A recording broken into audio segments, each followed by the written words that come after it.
नमस्कार, सुरू करूया आजची रेसिपी मशरूम ट्विस्ट। आधी फ्रेश ऑयस्टर मशरूम धुवून घ्यायचे। त्यामध्ये लसणाच्या कळ्या, मिरची, अद्रक खलबत्त्यामध्ये छान कुटून घ्यायचे। नंतर थोडं जिरं, एका पॅनमध्ये अरारोट पावडर, कॉर्नफ्लॉवर, बेसन,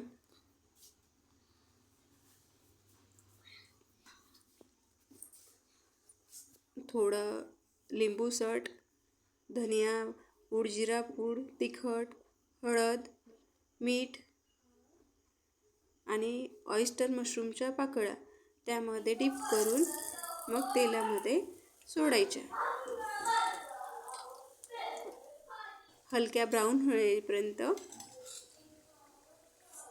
नंतर त्या तेलामधून काढून घ्यायच्या।